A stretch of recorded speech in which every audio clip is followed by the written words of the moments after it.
আজকের বাচ্চাগুলো জানেন তো বেশিরভাগ কেমন হয়ে গেছে, খাবার সময় ফোন দেখে কিনা, দেখে তো আমরা ভাবছি যে এই কান্না করে ফোনটা দিয়ে দিই তারপরে খাবে না।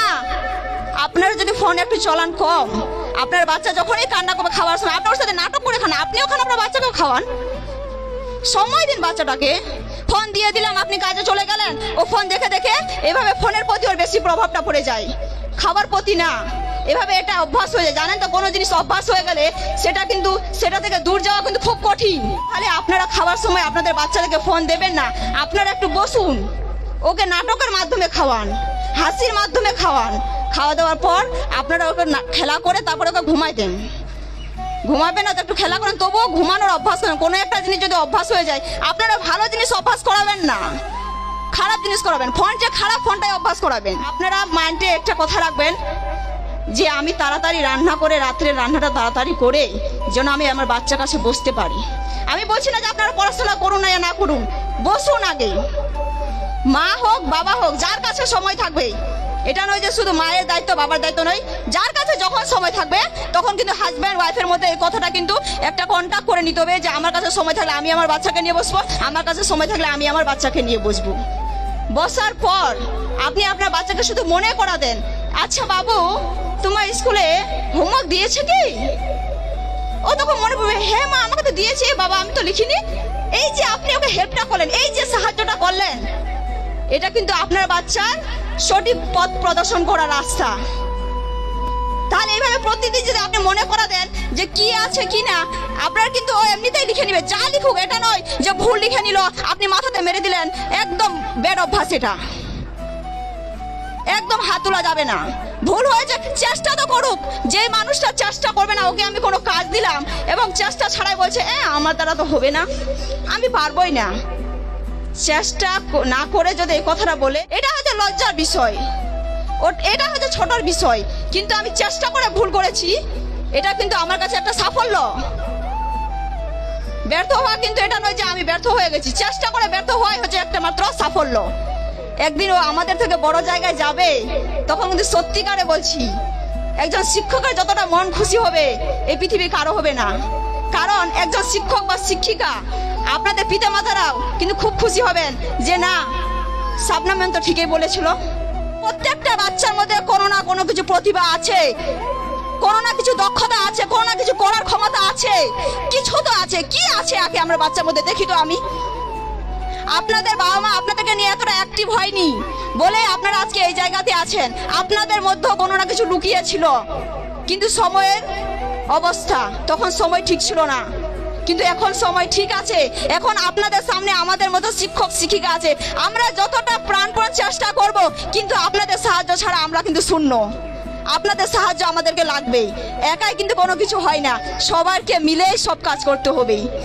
তাহলে আপনারা আজকে আমার সঙ্গে প্রতিজ্ঞা করুন যে ম্যাম ঠিক আছে, আজ থেকে আমরা সবাই, আপনারা আর আমরা মিলে আমাদের বাচ্চাকে সঠিক পথ দেখাবো।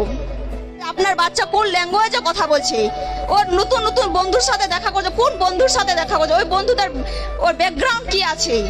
কারণ একটা বাচ্চার যখন বন্ধু হয় না, ওই খারাপ বন্ধুটাই কিন্তু খারাপ রাস্তা দেখায়, ভালো বন্ধু কিন্তু ভালো রাস্তা দেখায়। তাহলে ওর বন্ধুর উপরেও কিন্তু প্রভাব পড়ে। তাহলে আগে চেক করুন যে ওর বন্ধু কি আছে, এটা নয় যে ওকে রাগ করে বলবেন এই ওর সাথে বেড়াবে না, এইভাবে বাঘের মতো ব্যবহার করবেন না তো আপনারা বাচ্চাদের সাথে।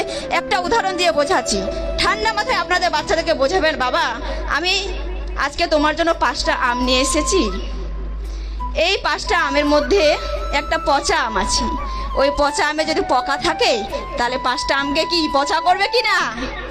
করবে তো। তাহলে একটা ভালো বাচ্চাকে 4টা যদি খারাপ বাচ্চা থাকে তাহলে ওকে কি করবে? খারাপ করে দিবে। তাহলে আপনারা দেখুন যে আপনার বাচ্চা শুধু পড়াশোনা নয়, পড়াশোনা বাদ দিয়ে আরো অনেক কিছু কাজ আছে। আপনারা দেখুন আপনার বাচ্চা কোন রাস্তা দিয়ে যাচ্ছে, আপনারা ধ্যান রাখেন আপনার বাচ্চার মধ্যে কি কি পরিবর্তন হয়েছে। কারণ একজন শিক্ষক শিক্ষিকা বাদ দিয়ে কিন্তু ওর বাবা ওর মা ওকে ছোট থেকে মানুষ করেছে, ও জানে কিন্তু ওর বাচ্চার মধ্যে কোনো কিছু পরিবর্তন আসলে ও দেখে বুঝে নিবে যে আমার বাচ্চা খারাপ পথে যাচ্ছে নাকি ভালো পথে যাচ্ছে। কি বুঝবেন কি না? বুঝে নেবেন, চোখ দেখে বুঝে নেবেন, কারণ এতটা আপনাদের ছবি জমে গেছে আপনাদের বুকে আপনাদের বাচ্চাকে নিয়ে। তাহলে আপনাদের মধ্যে এতটা আছে, তাহলে চেষ্টা কেন করছেন না? আরে বাবা, কাজ তো সবারই আছে, আমরা পৃথিবীতে এসেছি, কাজ তো করবোই। যেমন আমাদের মাগুলো কাজ করছে, আমাদের বাবাগুলোও কাজ করে, কাজ তো করবোই। কাজের পাশ আমরা যে টাকা ইনকাম করছি কাদের জন্য? আমাদের পরিবারের জন্য, আমাদের বাচ্চার জন্য। তাহলে ওই টাকাটা ভালো কাজে ব্যবহার করুন না। আমি টাকা ইনকাম করে যাচ্ছি, আমার বাচ্চা এদিকে বোবো করছে, খেলাধুলাতে বিজি বা বড় হয়ে ভণ্ডমি করছে, ফালতু কাজে সময় নষ্ট করছে, ফালতু জিনিস খাচ্ছে, তাহলে ওই টাকাটা তো ইনকাম করে কোনো লাভই হলো না, কোনো মূল্যই হলো না। তাহলে প্রত্যেকটা টাকা যেমন ইনকাম করতে কষ্ট হয়, এবং প্রত্যেকটা টাকা কিন্তু মূল্যবান কাজে আপনারা খরচা করবেন।